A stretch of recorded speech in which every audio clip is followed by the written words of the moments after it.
Well, hello, everyone, and welcome once again to the 360, fascinating conversations with interesting people. And I'm your host, Tim Braheem, and I'm super excited for this month's guest in the podcast. You may or may not have heard of Chadd Wright in the past. However, I think that after you're done listening to this interview, he will be etched into your memory for quite some time. Chadd's a special guy. He's an intense guy. He is an expert on performance. Let me tell you a little bit about him. Chadd retired in 2019 after 10 years of being a successful Navy SEAL. He served as a team leader on multiple deployments and a SEAL instructor and master training specialist. He is currently a business owner, entrepreneur, and competitive ultra runner. And we'll get into that and unpack that in the interview, as well as a keynote speaker and a husband. He is a personal mindset coach for professional athletes and high-profile entrepreneurs. Most of the valuable lessons that you're going to hear Chadd share today were learned during his time as a Navy SEAL.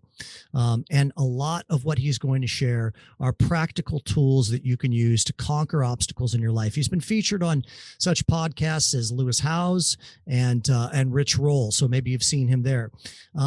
After an initial rejection by the United States Navy to attend SEAL training, Chadd became the first person ever and only person ever to pass as a naval special warfare individual after having undergone open heart surgery, which is quite remarkable. And we will talk about that in the podcast today. So he was rejected because he had a benign cyst on his heart. He was told no, he couldn't fulfill his lifelong dream, but he didn't take no for an answer, and he pushed forward and eventually flawlessly was able to compete and pass and receive his Navy SEAL certification. Chadd's never quit mentality is unbelievable, and I think that you're gonna really hear about that today. He and I have been fortunate enough to spend some time together. He was the guest speaker at our Leadership 360 Masters Retreat in Costa Rica back in November of 2021, and we'll unpack a little bit about what that experience was like in our interview. So without further ado, I welcome you to the 360 and my interview with Chadd Wright. Chadd, what is up, man? Tim, what's up, brother? It's good to see you. Wait, that's a big bottle of water, dude. You got me beat. I thought I had a big bottle of water. Yeah, well, that's by accident. I'm usually a Nalgene guy, but I just finished up a run and a sauna. I've been used to the sauna here lately. And so I had to get me a little bigger jug because I've done some sweating this morning. I would have hammered through that Nalgene too quick. How many 100 miles did you run today? You know, this morning I did about a 10-mile trail run. I've taken a little time off of running. I'm just easing back into it. So about 10 miles this morning and got into the sauna right after.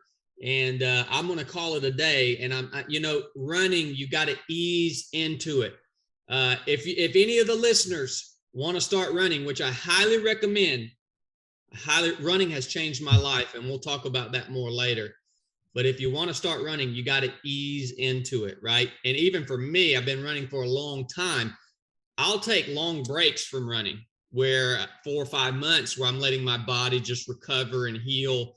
And every time I get back into a training cycle, I'm easing into it little at a time. That's the way everything works, man. You'll hurt yourself if you don't. Before we dive into your background and all that, since we're on the topic, I want to ask you a quick question. When you're just doing like your normal running, like I remember when we were in Costa Rica, you just said, well, I don't need a rent car, man. I'll run everywhere. I mean, you're like, I am the car, so like how far do you run like in a typical day when you're in training? 20, 30 miles? Is that normal? Or if I'm in a training cycle, I will run, I'm going to say, I'll give you a weekly average. A weekly average would be about 80 miles a week. Okay. So that could be split up in any way, shape, or form. Usually my longest run that I'm going to do in training is going to be somewhere around 20 miles, 20, 25 miles. If you run further than that in training, it starts to become actually detrimental. See, running 100 miles is not actually good for you. it's not good for you. It's not surprising to hear. It's good for your mind. It strengthens your mind, and it prepares you for the difficulties that you might face in life. You learn a lot about yourself and a lot about how to accomplish your goals in a 100-mile race. It's actually one thing that I recommend every human do at least one time is run a 100-mile race. There's a few of them: ride a bull, jump out of an airplane, run a 100-mile race. That's one that's on the list because you learn so much about yourself. But yeah, 80 miles a week is average. And then I'll also do some strength training. I really enjoy CrossFit type functional fitness. It supplements my running, keeps me strong. I don't ever want to be this skinny guy that can't really defend myself. Some of my running buddies, I feel like if they turned sideways, they could hide behind a spaghetti noodle. And I'm like, hey man, if you ever have to get in a fight, you're screwed, man. So that's really fascinating what you just said, and I don't want to skip over that.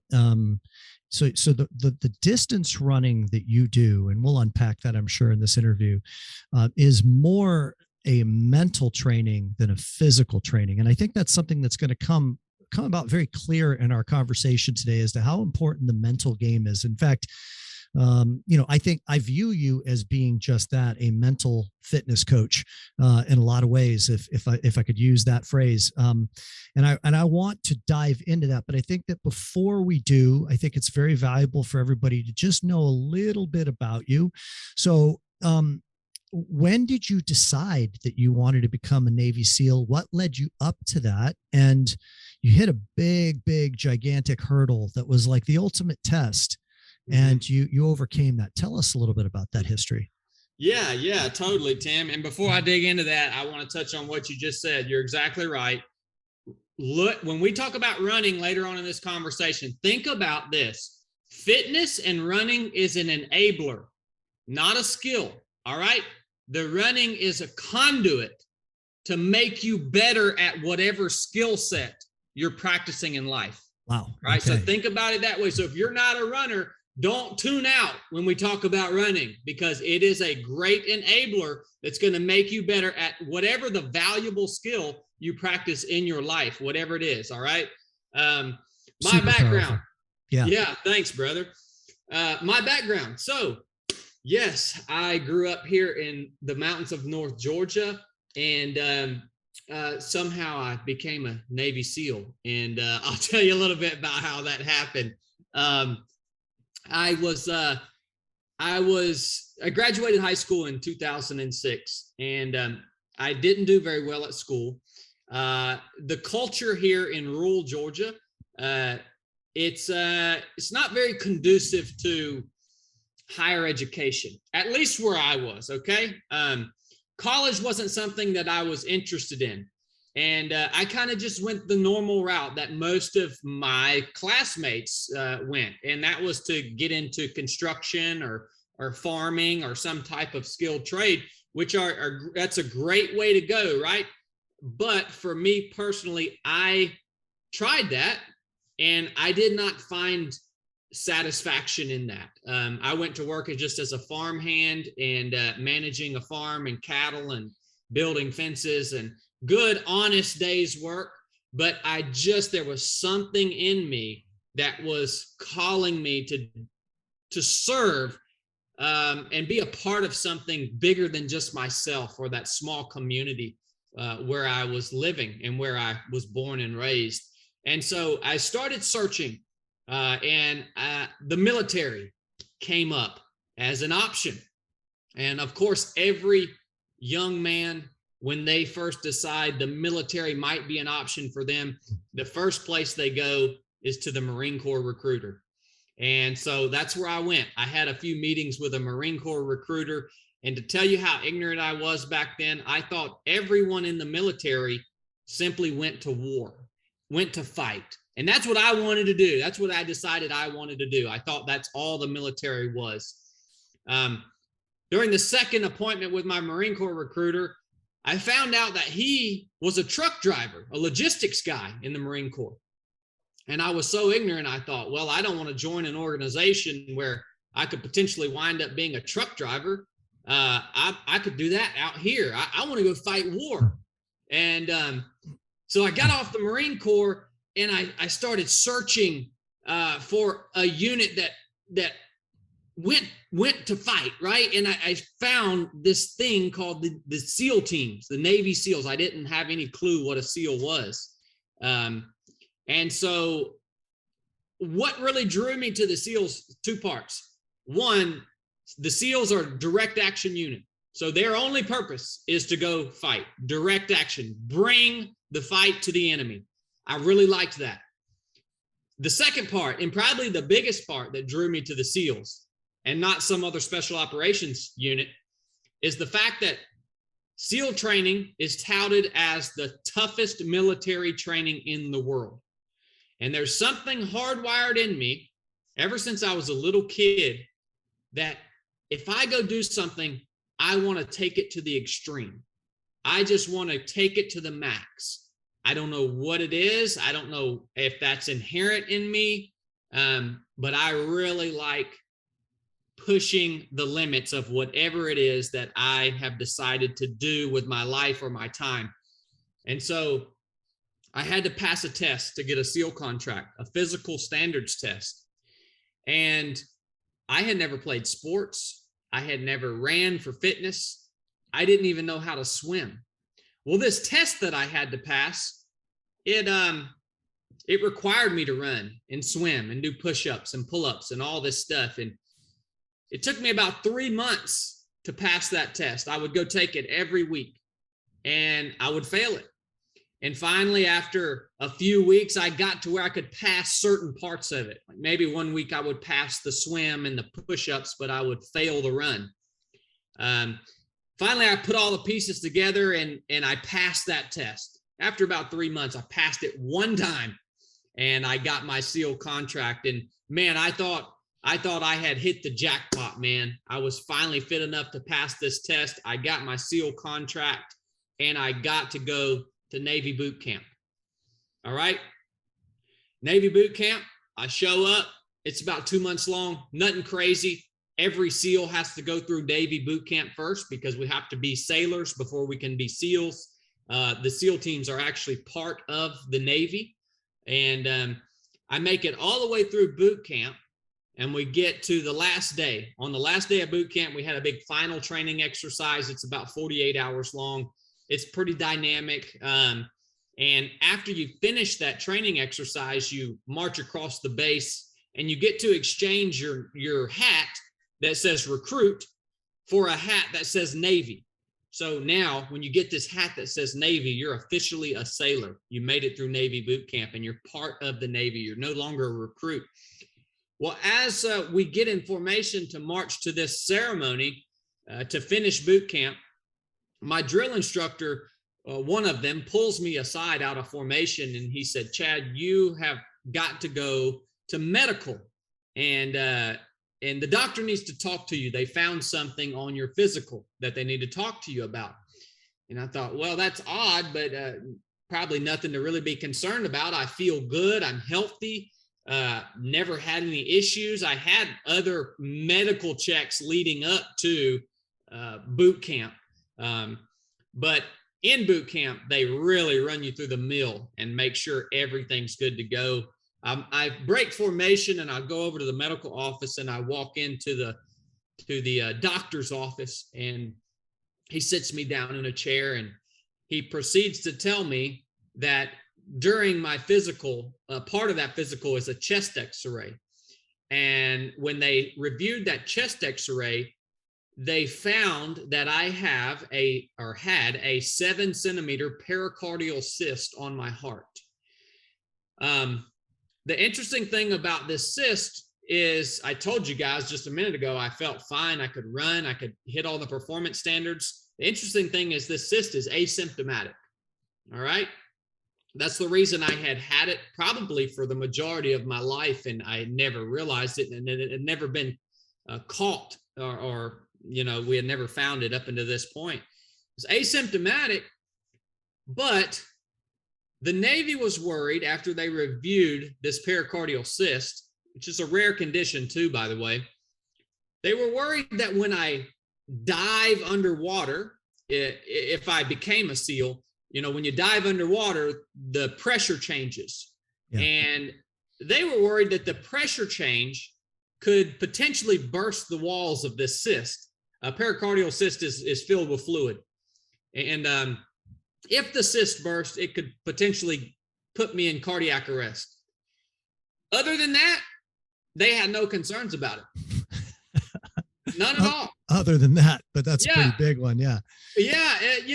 And so, but here's the problem. As a SEAL, that would require me to dive. SEAL stands for sea, air, and land. Every SEAL is a combat diver. And he said, so Chadd, here's the deal. The surgery to remove this cyst is risky. As a matter of fact, he said, you are the first naval special warfare candidate that we have ever seen have this condition. They didn't have any surgeons in the entire Navy that had ever performed a surgery to remove a pericardial cyst. And so they said, this is risky. It's not worth it because it's asymptomatic. So we're not going to give you the option to have surgery. But that being said, you will never be able to be a SEAL because of this cyst on your heart. And we're not going to remove it. So just forget about that. You're not going to be able to be a SEAL. We can send you out to the regular Navy and you can find a job and have a great career. And it just destroyed me, man. It was really, like the door being slammed right in your face, right? I mean, yeah. And you have to understand how bad. I told you I have this thing in my mind where when I set my mind to something, I become consumed with it. And so that's where I had set my mind on becoming a SEAL. This was my goal in life, was to achieve this status, or to go through this training and become a SEAL. I didn't have anything, man. When I left home, I got rid of my vehicle. I had nothing, no clothing. I had absolutely no possessions. I had this one specific goal. There was no plan B. I guess I'm trying to say that. And so when he took that from me, it just, it was really, really tough to hear that. And I actually decided my other option was to get out of the Navy. Because essentially my contract had been breached, right? I couldn't be a SEAL. So I had two options: go to the regular Navy or get out of the Navy completely. And that's the option I chose, was to get out of the Navy. If I couldn't do what I had decided I wanted to do, I didn't want to do anything. I want to get into some things that you've shared in a moment, but take us to the end of this story before we do, because I don't want to interrupt your flow. So door was slammed in your face. You exited the Navy. Mm-hmm. What took place after that? I got out of the Navy. I showed up back here in the little hometown that I grew up in, and it was a really, really difficult time in my life. I didn't think I had any, I couldn't see any route that was going to take me in the direction I wanted to go. And when I showed back up at home, another thing that made it hard was all these people that knew me from my hometown. They all knew I was going to try to become a SEAL. They all knew they knew when I left. And so when I showed back up, of course, they all laughed at me because none of them believed I was going to be able to achieve this goal anyways. Mm. I'm just Chadd, man. Like, there's no way Chadd's going to be able to be part of the most elite fighting force known to man. There's no way. So when I came back home, of course, they all just thought, well, of course you're back home, Chadd. Of course you didn't make it. And that's hard because I'm trying to explain to these people, no, I actually have a heart condition that stopped me from proceeding. And they don't understand that, man. They don't believe that. And I get that, man. No, nobody, there's a funny saying, nobody quits buds. everybody quits, buds, but that's never their story. All the guys that quit, they have an excuse. So I get that, man. They thought this was my excuse for not making it. I've got a heart condition, whatever. But man, I'm going to tell you, eventually that depression and that frustration, it started to turn to anger. And that anger actually got me up off the freaking ground, man. And it started to fuel me and it started to just well up in me to the point where I said, no, I'm going to find a surgeon that will cut my freaking chest open and take this cyst off of my heart so that I can at least have a chance to go and do what I said I was going to go do. And so I got up off the freaking ground, metaphorically and literally, and I started to make appointments with heart surgeons in Atlanta. And I went to 3 different surgeons. The first 2 told me the same thing that the Navy doctor told me. If you can imagine, I'm an 18-year-old kid walking into the office of this heart surgeon saying, hey, will you give me elective open heart surgery to remove a cyst so that I can go be a SEAL? They were like, this is ridiculous. No, we highly, highly recommend that you don't do this. As a matter of fact, we don't want to perform this surgery on you because this cyst is never going to bother you, and you're probably not going to make it through SEAL training anyways. Finally, on the 3rd time I saw a surgeon, his name was Dr. Cooper. Dr. Cooper was in the Army as a reservist, and he understood my passion for wanting to go and serve my nation and my passion for wanting to go be a part of the SEAL teams, or at least have a chance at that. And he said, all right, man, I'll do this for you. I've never removed a pericardial cyst before, but I'll cut your chest open and we'll go in there and we'll take a look at it and we'll figure out a way to remove it. And I said, all right, man, that's the answer I wanted. I'll give everything if you'll do this. And went in to surgery. The surgery was successful. Dr. Cooper must have been nervous going into surgery, right? I mean, yeah, that's really, it's interesting that you say that, because that's really there was a moment that I almost didn't go through with it. And it was actually on the morning of the surgery. The surgery was super early in the morning.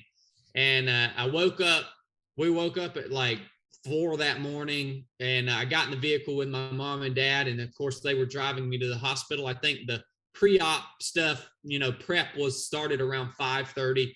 And on that drive, it was dark. We were all tired. And on that drive, the last thing you want to do at 4 a.m. is drive to the hospital for a heart surgery when you feel fine. Yeah. And I'll never forget, I looked over at my father and I said, Dad, do you really think that I should do this, man?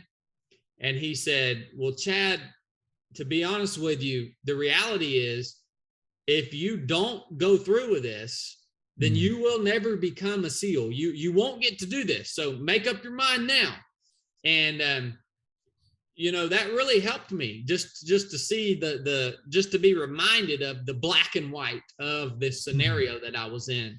Yeah. Let me comment on that. One of the things that we work on with our clients a lot is a concept of using fear as your friend. And that's what I'm really hearing that your father did there is he created a scenario where the fear of not doing it was greater than the fear of doing it, because the consequence of not doing it was your dream not being fulfilled. And he created a psychological structure for you to where that fear was the catalyst to you fulfilling your destiny, right? Super powerful moment in your life there with your dad. Wow. That is so true. I love the way you put that, Tim. That's a beautiful way to boil it down and make it applicable. Before we continue, I want to touch on something. You made mention of the fact that, ever since you were little, you can only remember that you were the guy that really was fixated on breaking through tough challenges, confronting difficult moments, being the best that you can be. I'm always super curious about this concept, because there are people that are just extraordinarily driven in life, in their business, in their athletic prowess, etc.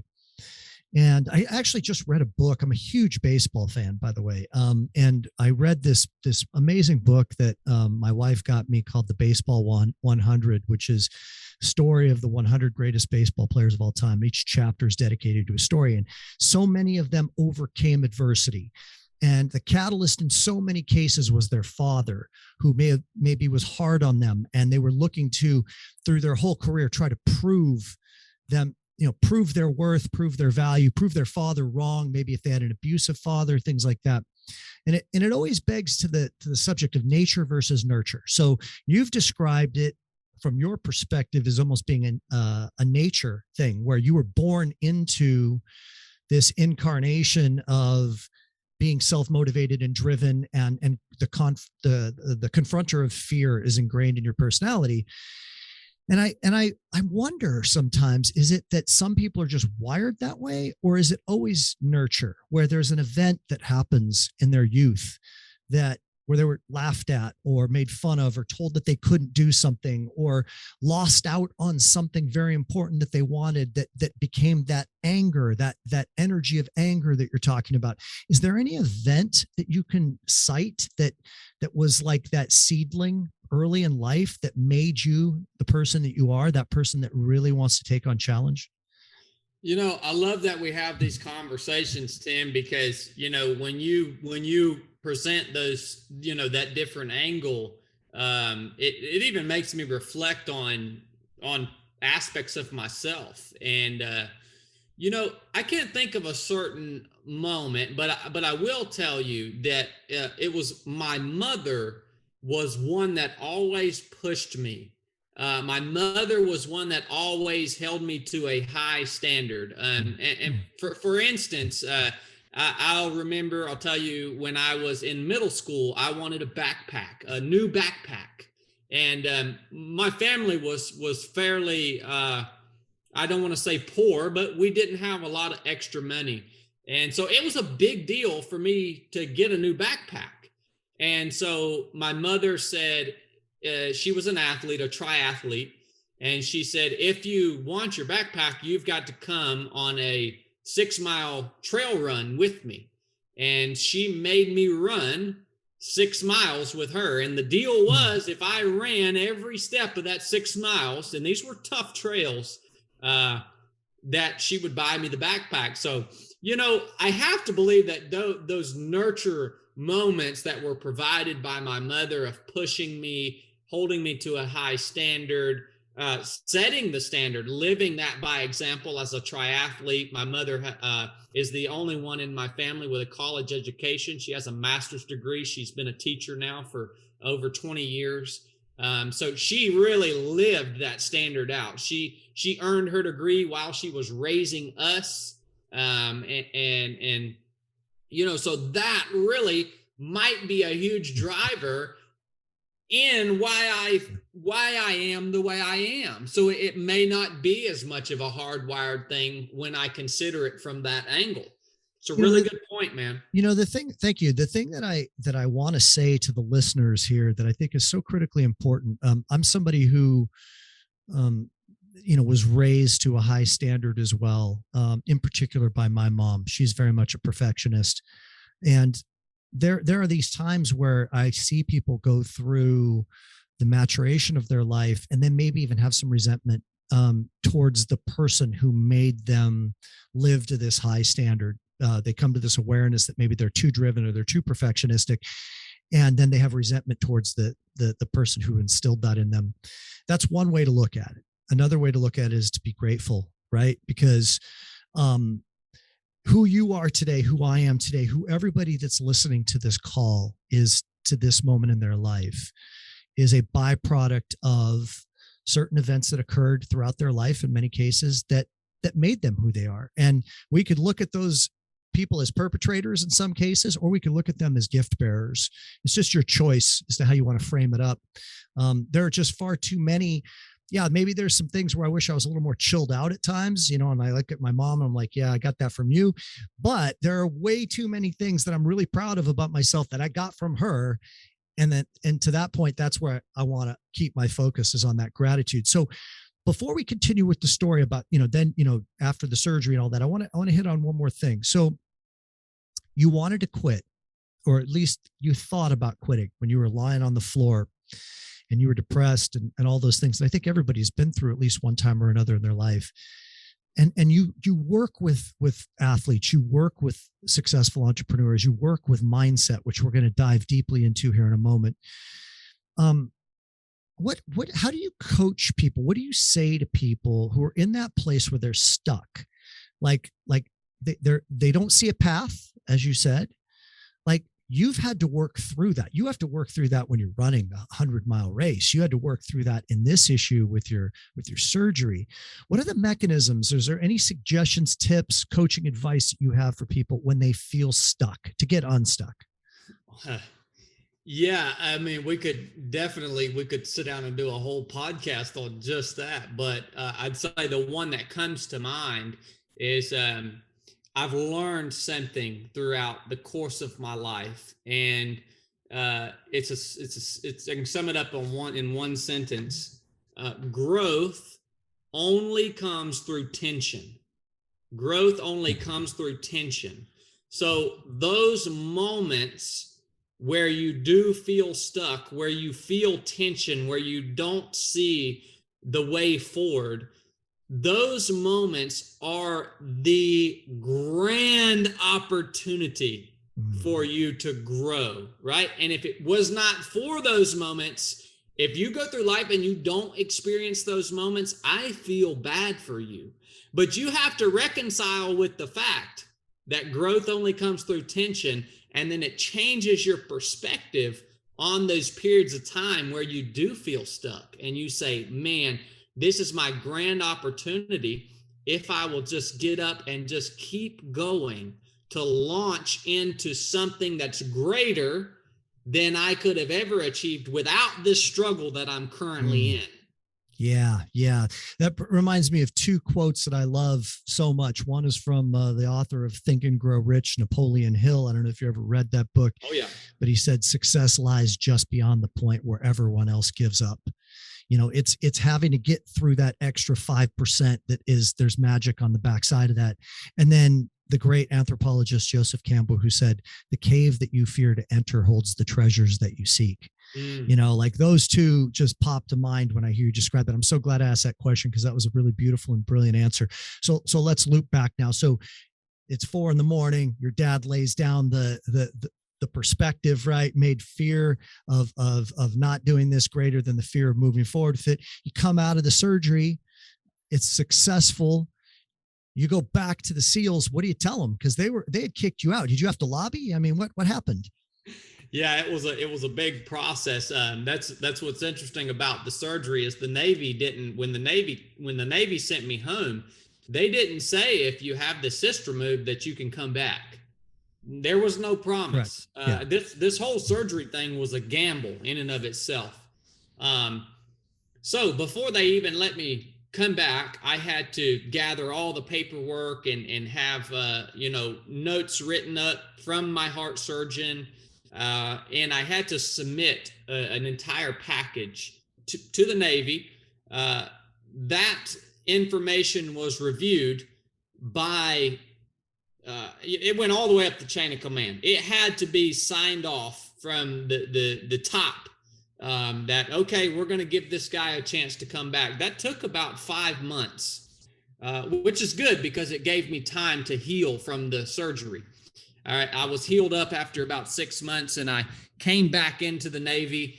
And by the way, anybody wants to learn more about this story, they can Google Navy SEAL pericardial cyst, and you will see my entire report. That was actually the U.S. Navy wrote a medical journal about my case. Wow. And you won't see my name in there because they left that out because it's a public medical journal. but you'll get to see my x-rays, see the cyst. You can read about the entire case, how they viewed it, and why it ultimately allowed me to come back. So that's all online.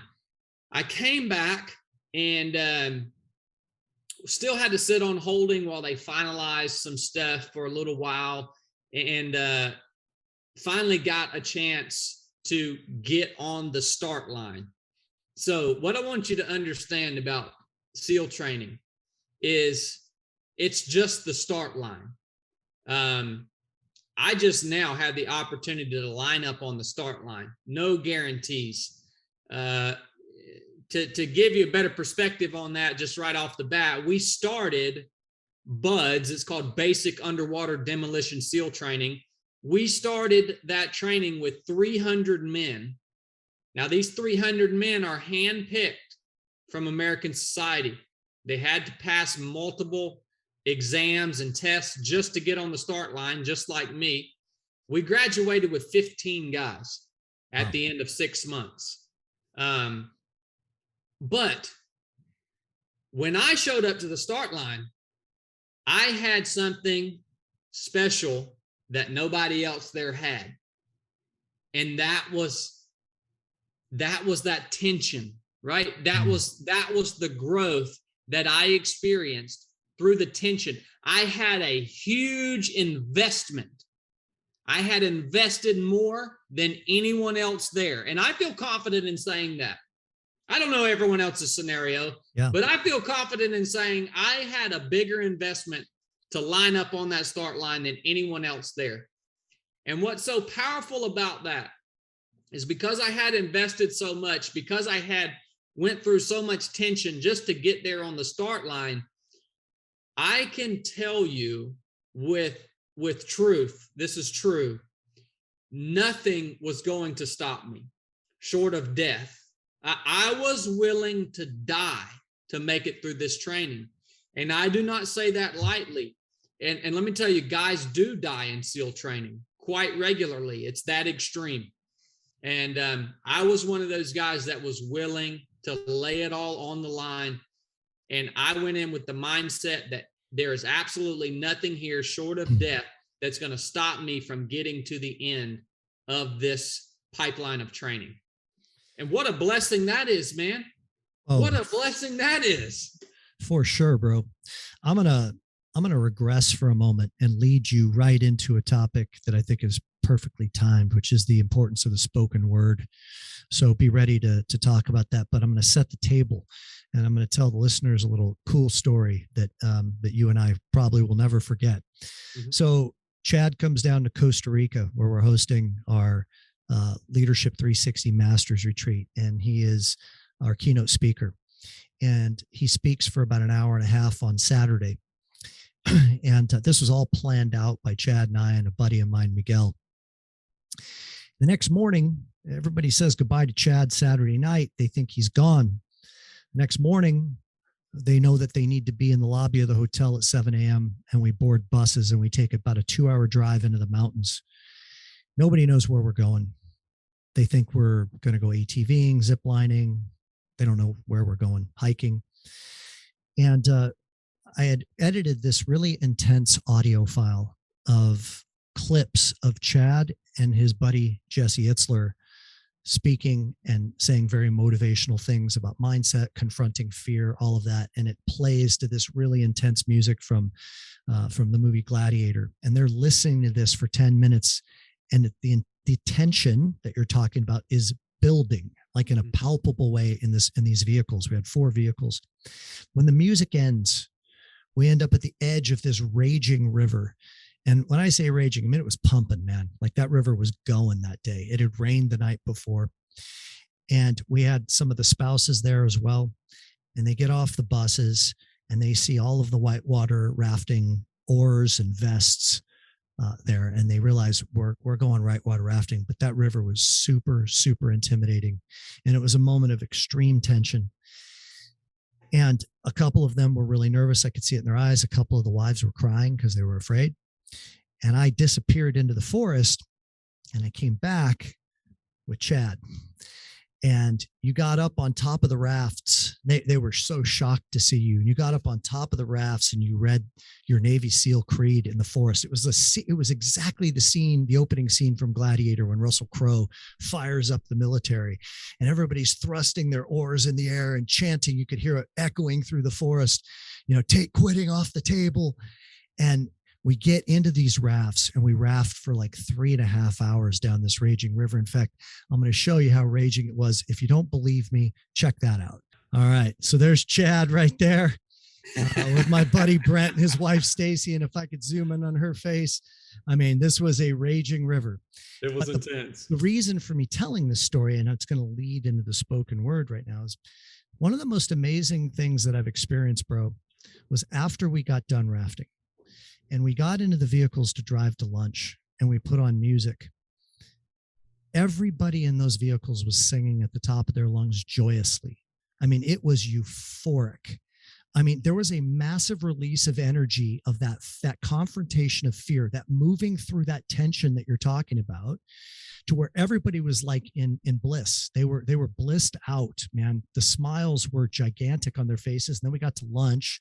We had that amazing lunch with that amazing share where people were crying and talking about what an important and incredible moment it was for them to fight through that challenge in their life. And I think it speaks to what it is that you're talking about, is that it's that movement through the tension that is really the key to us going up the rungs of the ladder in our life and evolving both as business people and as parents and as human beings in general. And so let me now take to the topic of the spoken word. Tell us about the power of the spoken word and how that played out both in the rafting adventure and how it's played out in your life in the Navy SEAL training that catapulted you into becoming a SEAL. Man, if you can learn to bridle your tongue, you can really accomplish anything. It's almost infinitely powerful. And, I learned about the power of the spoken word early on in my time in the SEAL teams. And I got to see how powerful how powerfully it could impact my performance, my ability to endure. And it was something they taught us actually right before we went to BUDS. They taught us about the power of the spoken word, along with self-talk, the internal conversation that you're having in your head. And it was the first time I had ever really been exposed to it. And I chose to grab a hold of that concept. And, I'm sure there is science behind it. I speak from a purely experiential place, but it's one of the main tools that I use when life gets hard. And, the difference between being good and being the best in the world, that difference is just a little bit. And part of that little bit for me is being able to bridle my tongue and speak life and encouragement and confidence into my situation when times get hard. Now, it can be as simple as this. Don't overcomplicate this, by the way. It can be as simple as this. And I use this now in ultra running. In SEAL training, we do an evolution called Hell Week, where you stay up for 6 nights and 5 days, no sleep. You run over 200 miles with a boat on your head. You're surf tortured constantly. You're in the water. You're exhausted. It never stops. They have to keep beating you or you will fall asleep. So it's very extreme. And I would say something as simple as when I was extremely exhausted and I thought I couldn't go another inch, I would say out loud to myself, I never get tired. I never get tired. It's literally as simple as that. And when you speak that out loud, it all of a sudden, even it overpowers even the negative thoughts that you might be having. And that's why I think the spoken word is even so much more powerful than managing your self-talk. Because I believe when you speak it out loud, it becomes real, it becomes tangible. There's an accountability aspect to it because others around you are hearing you. It overpowers whatever is going on in your mind. You know, people ask me all the time, they have this conflict of what do I do when I start thinking negatively of myself or my ability, or and I say, just counterpunch it with the spoken word. You know, muster the courage to find something good to say about yourself, even if you don't think it's true. That's how this works. You don't even necessarily have to believe it. You just got to have enough courage to speak that into the situation, and it will change the trajectory of whatever you are experiencing. Likewise, if you let your tongue is like your rudder, right? It steers you. So if you start using negative language and you start speaking negative things about your ability, your image, your capability, whatever it is, likewise, it will destroy you. I saw this happen in SEAL training. I see it happen in ultra running all the time, man. I see people out, will be in the middle of a 100-mile race. And let me tell you, you run 100 miles, it is supposed to hurt. It's gonna hurt, right? And I'll, you know, come up on other runners all the time that, you know, all they can do is complain about some ache or pain they're feeling in their legs. And those are the runners that never make it to the finish line. Tell us about the guy. I love the story about the guy who I don't believe he had ever even run a 10K. And you worked with him. I love this story. Tell us about that. This is such a powerful example of tongue as rudder. Yeah, totally. At a race I did a few years back, it was a last man standing race. So it's a race with no finish. It goes until only one runner's left. There was a young runner there, and he had the longest distance he had ran was a 10K. And I just decided to adopt this young runner as my special project and see how far I could get him to go. That's another technique I want you guys to remember is if you are going through something hard, the best thing that you can do is look outward and try to help the people around you that are going through something hard with you. The worst thing you can do is go internal and start to get in your own head. So if you're ever feeling like something's difficult, look outside you, find someone around you that you can help. And so that's what I did that day, right? And I began to teach this young runner about the power of the spoken word. And I said, look, we're going to play a little game here. Every time we see each other out here on the trail, you have to yell out to me, I will never quit. Super simple statement. Super simple. And I would yell that back to him. And so we did that for hours upon hours upon hours, 24 hours as a matter of fact. And so this young runner ended up running 100 miles that day. And he will tell you it's because of that simple statement that he would yell out with confidence every time we would pass one another on the loop. I will never quit. Man, that's an empowering statement. That's an empowering statement, but it is so simple. Don't overcomplicate it, man. So this young runner ran 100 miles this day. Likewise, the same thing happened with Jesse. You know, Jesse, my friend Jesse Itzler, when I met Jesse, he had asked me if I would come and coach him. Jesse was getting ready for an ultra marathon, first ultra he had ran in years.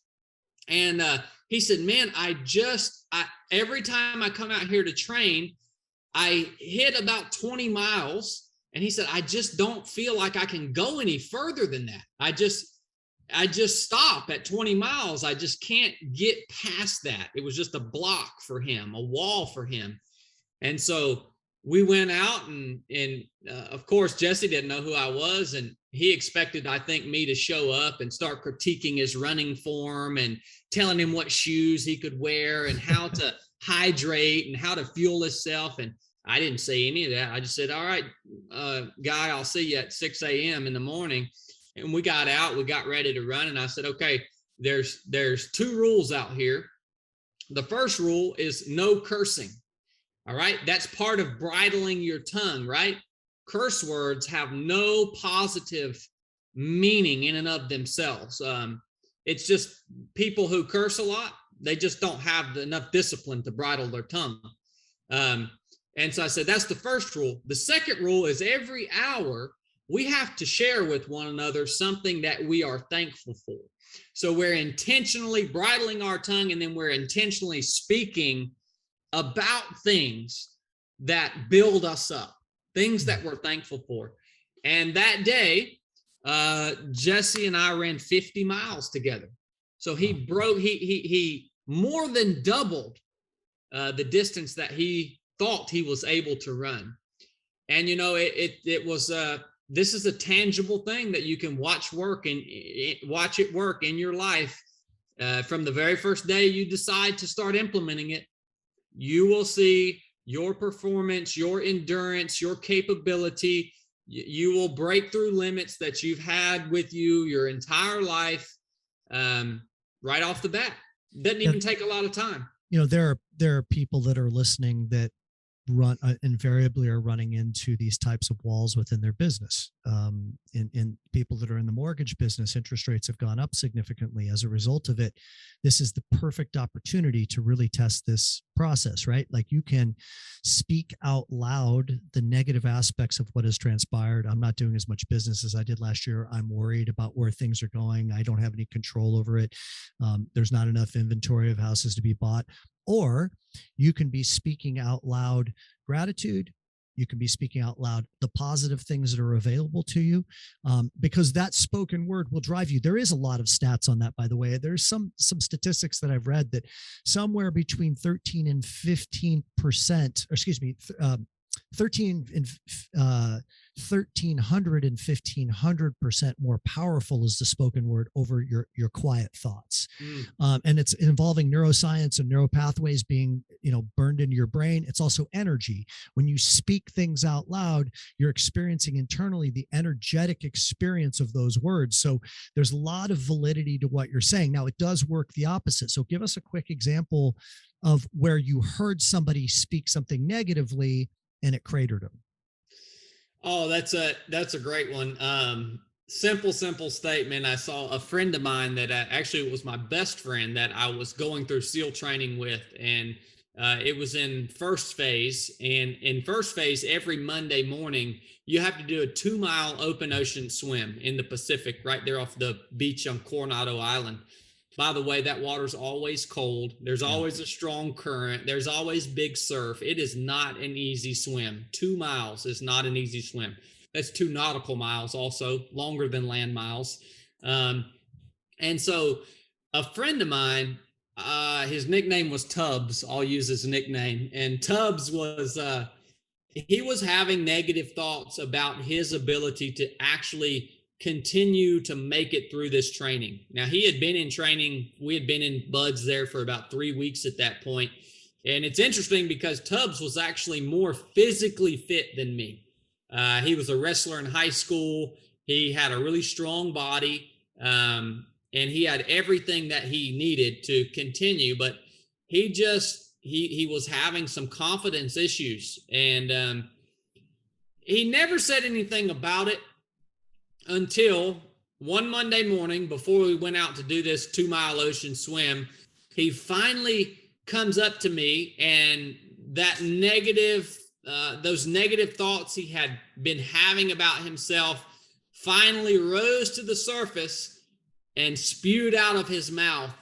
And he came up to me and he said, "Chadd, I don't think that I can make it through this training anymore. I don't think I can make it through this training anymore." Well, there was no reason why he couldn't make it through this training anymore. That's just what he chose. All that negativity just started spewing out of his mouth, right?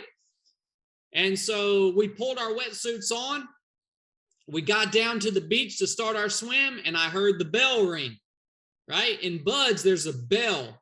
It follows you everywhere you go. They attach it to the trailer hitch of a truck, and they follow the class. And it's a voluntary program. So anytime you want to quit, you just go ring the bell. No questions asked, no judgment. You just go away. And I heard the bell ring, and it was my buddy Tubbs. He quit. And so that just gives you an example of how he was able to manage that negativity that he was experiencing in his own head. He was able to manage that day to day to day. But finally, it built to the point that when it started spewing out of his mouth, it consumed him, and it actually became his reality. And so that was one of the most powerful examples. And you have to understand, why do I say that's a powerful example? Because that single statement of negativity changed the trajectory of that man's entire life. Do you understand? I talked to this guy about a year ago, and he still struggles with the memory of the decision that he made. He's still lost in life because of a single negative statement changed the trajectory of his entire life. That's why I'm sitting here talking to you today, Tim, and Tubbs isn't sitting here talking to you today. That's why this is powerful, man. So let's just deepen that a little bit more. I also have heard you say that when you give your pain a voice, it takes you over and distracts you from being able to see the solutions that are available in front of you. Can you share a little bit more about that? Totally, Tim. Yeah, this really goes along with the power of the spoken word. And, this concept of not giving your pain a voice is not, please don't get it confused with the idea that you're just supposed to be this stoic, unemotional person, right? We should discuss things that are legitimately tearing us down, whether it's a mental issue you're having, or if it's a legitimate injury that might take you out of the race or out of your training program. So if it's something that's legitimate, man, we have to hammer those things out, right? And fix those problems. But here's the thing. Life itself is hard. Running 100 miles is hard. So there are moments of discomfort along the way that are natural. If you decide to start a business, it's going to be hard. You are going to experience many moments of discomfort. Okay? They're not like game ending, like legitimate crazy things, legitimate injuries that are going to take you out, but you're going to feel this tension. You're going to feel this discomfort. When you feel that, understand that, again, that discomfort is a natural part of the process that you are enduring. All right. And it's in those moments that we have a choice to make. Just like you said earlier, it's in those moments where we say, okay, this discomfort, this pain, this anxiety that we're feeling, are we going to waste our energy talking about it? Is that what we're going to have discussions about? Is that what I'm going to talk to my team about? Is this discomfort that I'm feeling? Because it's a natural part of the process. I knew it was going to come. All right. Or we can say, you know what? We're not going to waste energy talking about those things. We're going to press forward in the direction of our goal. And we're going to choose to talk about things that speak life into our situation, even amongst this discomfort. People have so much trouble doing this. The human mind is bent toward complaining.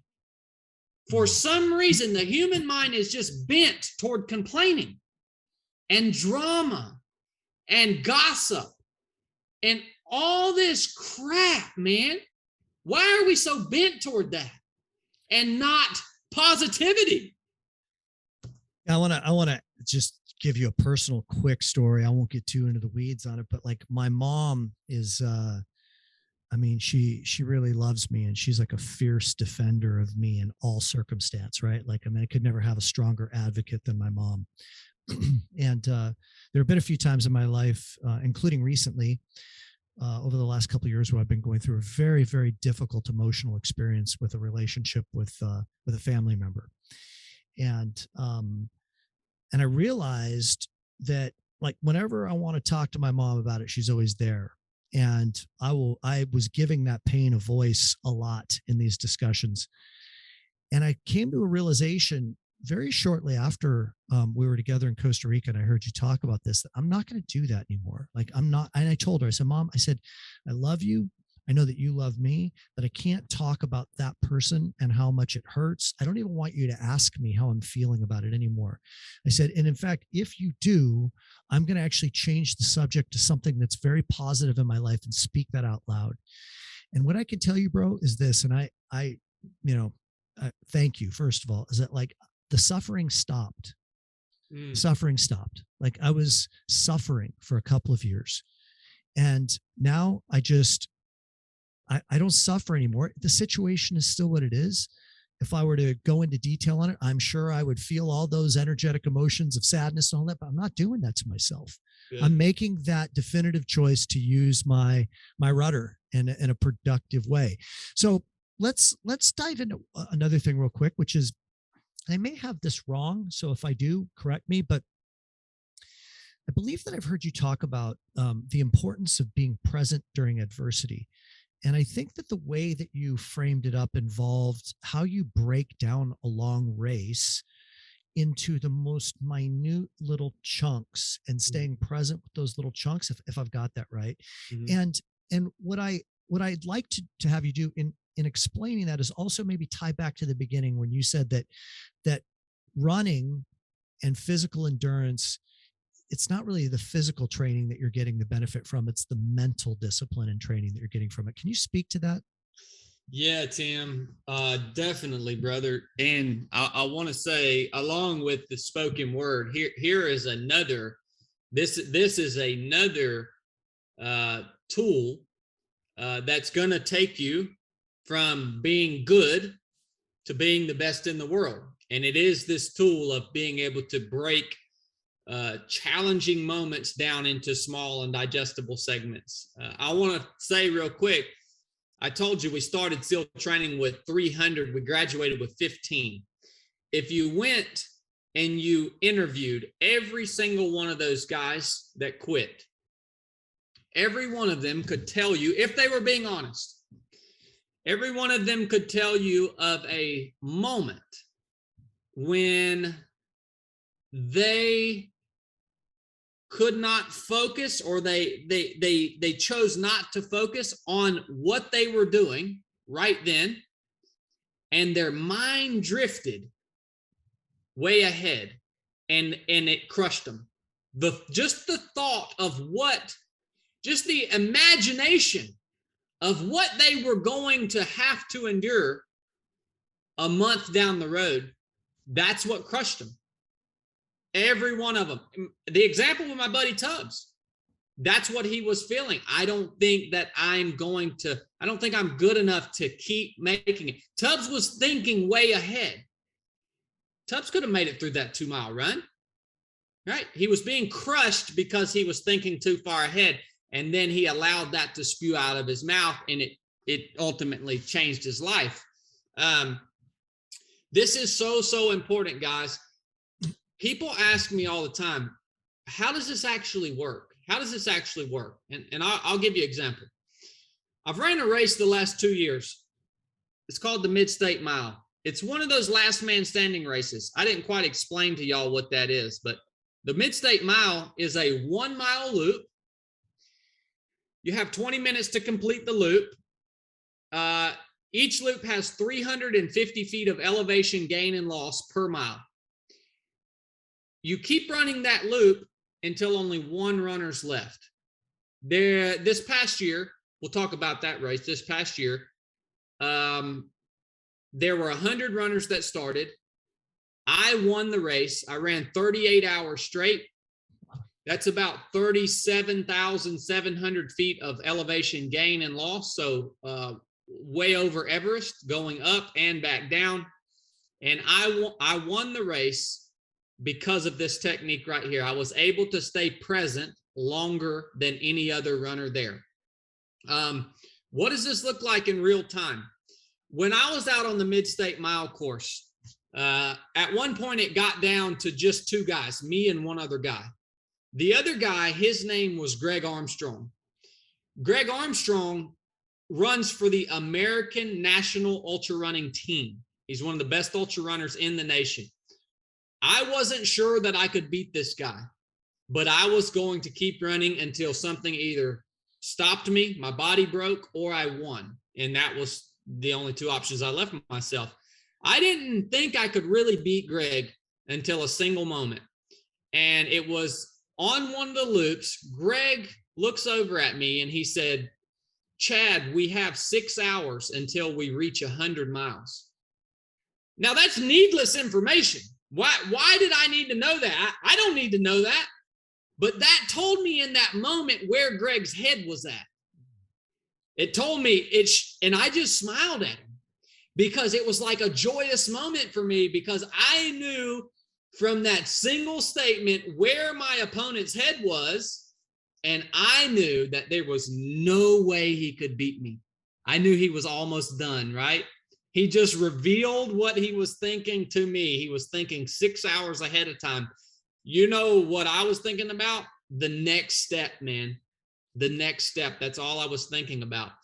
Now, this skill or this mindset has to be forged. It has to be practiced. You have to put yourself in situations that could potentially overwhelm you, and you really have to implement this over and over and over again until it just becomes part of the way your brain works. And so no matter how good you are, man, I'm good at this, right? But during that mid-state mile race, there were dozens, if not hundreds of moments throughout the course of that 38 hours of running where my mind would start to drift ahead, just like Greg's did, right? And even just a little bit ahead, not even 6 hours ahead. I might be out on that 1 mile loop and I might be thinking about, well, I get to change my socks when I get back off of this loop. Like, just so I'm talking about just 10 minutes ahead. Every time that I would recognize that in my mind. So it has to do with self-awareness. You have to be self-aware enough. You pay attention to your thoughts, right? Every time I would see my mind drifting ahead, you know what I would do? I would say out loud, "Chadd, stay present." I would speak to myself, "Chadd, stay present." And that would bring me back to right there where my feet were, all right? Now, I know that sounds crazy. Look, the harder it gets, the smaller you have to break it down, right? So the beginning of that race, when it wasn't super, super hard, maybe I could think about changing my socks at the end of that loop. But late in the race, when it got really, really hard, I knew that if I thought even 10 minutes ahead of time, I knew that that was going to be unhealthy for me and for my success that day. Super, super important. But you got to be self-aware. You got to have the courage to speak to yourself, man. "Chadd, stay present." People are going to think you're crazy when you do this stuff. They can think I'm crazy all they want. Well, when I beat them and I'm the last man standing and I achieved my goal, that's what I set out to do. I don't care if they think I'm crazy. I win. It's so applicable in business too, right? Like, I mean, there are times of adversity in business when all of these things apply, like not giving your pain a voice, using your tongue as your rudder.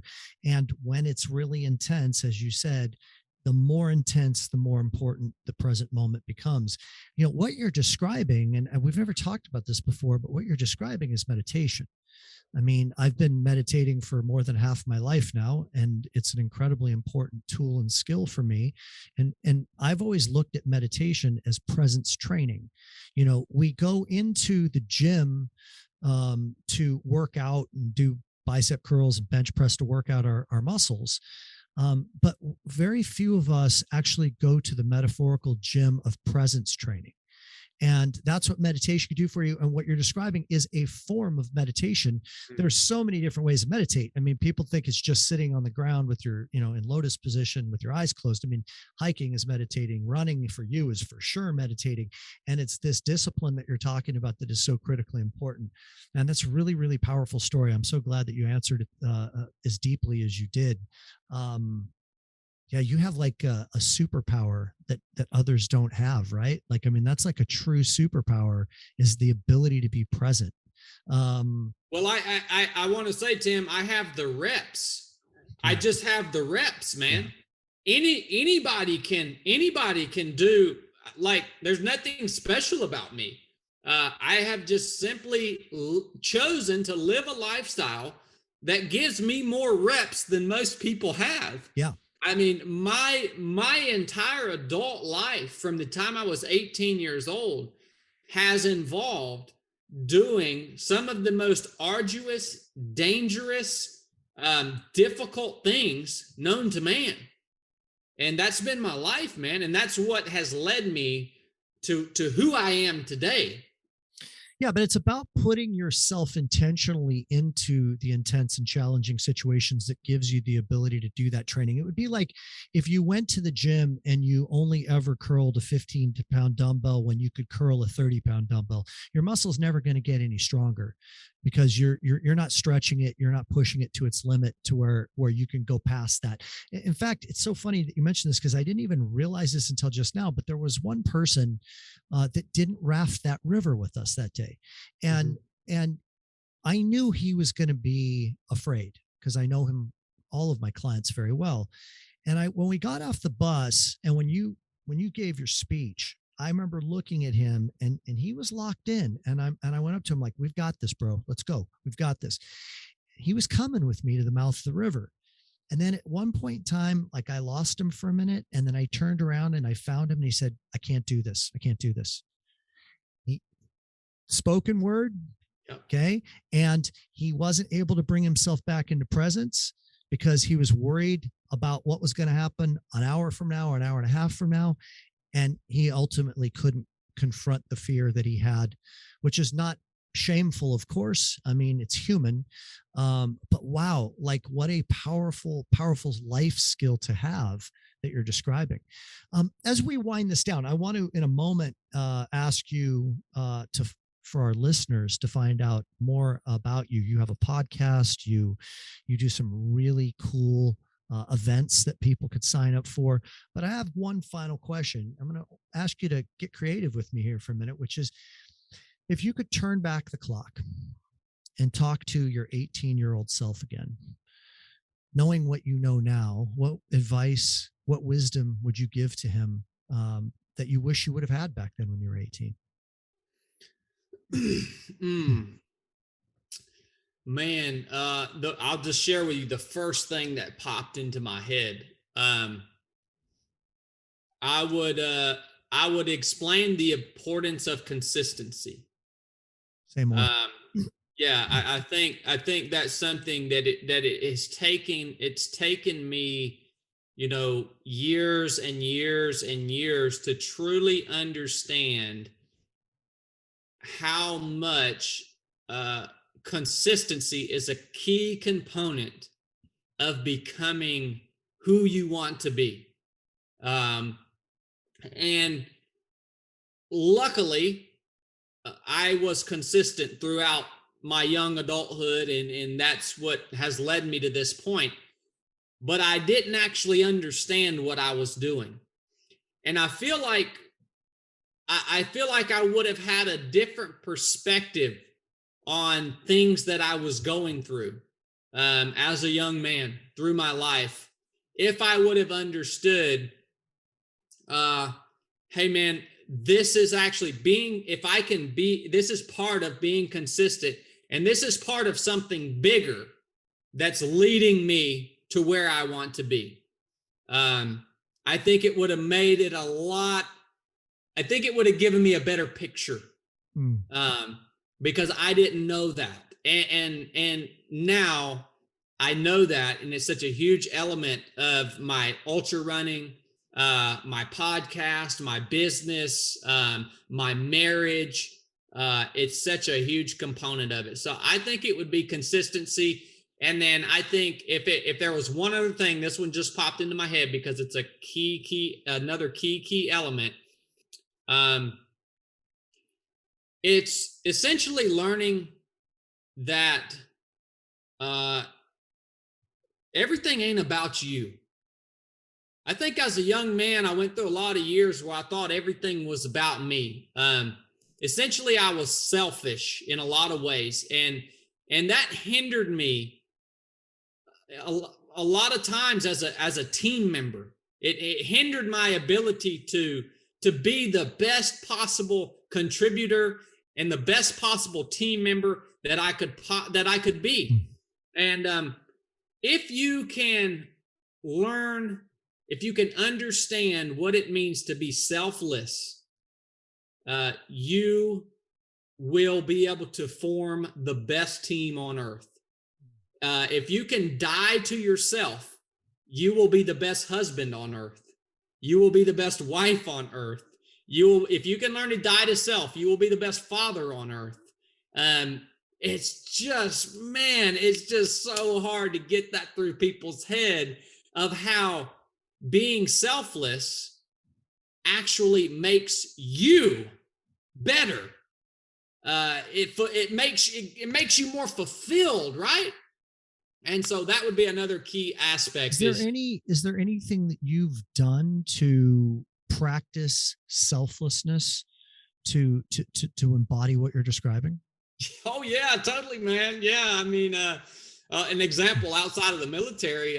So my wife is a recovering addict, and if any of you guys listening, I'm sure there aren't many people who haven't been touched by somebody struggling with the disease of addiction.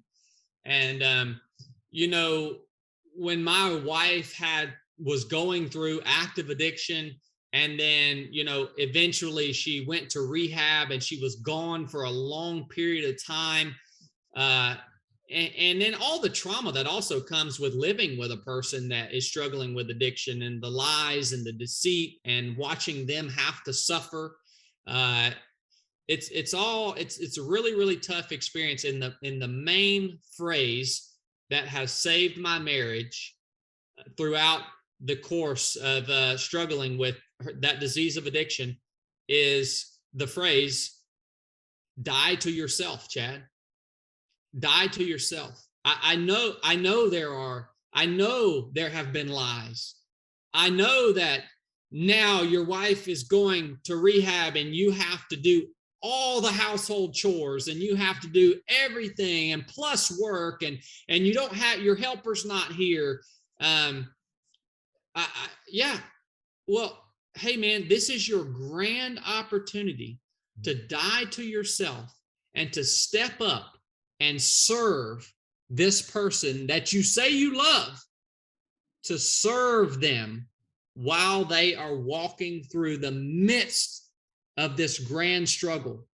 And that phrase has saved every time I start to get angry, every time I start, it's changing your mindset. In my marriage, it's changing my mindset from looking at my wife and saying, how many times are you going to drag me through the mud? Changing that from, all right, let's go through the mud together. Wow. It saved my marriage, man. The death of the ego and the birth of the servant. Yes, brother. Going from your head to your heart, bro. Yeah. That's really freaking beautiful. The other thing that I just want to loop back to, that I just wrote down as a note, when you said the consistency is so important. I think one of the things that's so important about consistency is that when we are inconsistent, we very quickly learn to not trust ourselves. And when we are consistent, we know we're reliable. And it is that reliability that strengthens the relationship that we have with ourselves. And when we say we're going to do something, we know we will follow through with it because we've displayed that consistency in the past. We trust ourselves. And I think that's a super important piece for everybody to really ponder. I don't know if I shared this with you, but what I do with this podcast is afterwards I do a coaching debrief. So on the back end of it, that's why you've been seeing me take notes. I want to reflect back on some of these incredibly powerful moments that you've shared during the last hour and 20 minutes. And let's talk about how these listeners can get more access to you. What do you have to offer? Where do we need to send them? I appreciate that, Tim. I want to hit on the statement you just made of how that consistency relates to yourself, right? And trusting yourself and knowing that you're reliable also works the same way in the eyes of your customer. It works the same way. And if you want your customer to trust you, show them consistency, right? And they will be bought once they see that you're going to be consistent and reliable. They will be bought in to your mission for the rest of their lives. It's the key component in establishing credibility with your customer is consistency. And I said, I'm like that with my podcast. I say I'm going to put out a podcast every Wednesday and Sunday. Well, my podcast listener, if I don't put out a podcast on Wednesday because maybe I get lazy or maybe I just feel like, I don't have time for that, right? There's a deep impact in how that affects the listener.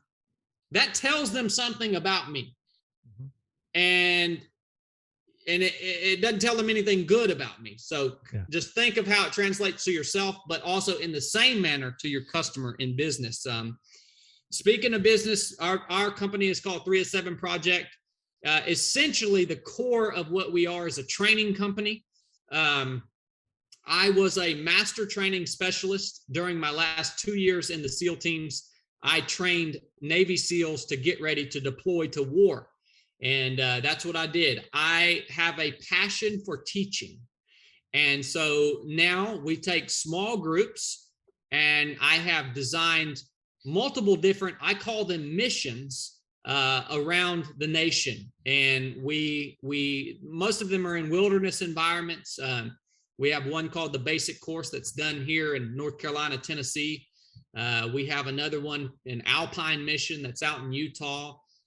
We have an advanced mission we're running this year that's a 140-mile long unsupported kayak down the largest undammed waterway on the East Coast.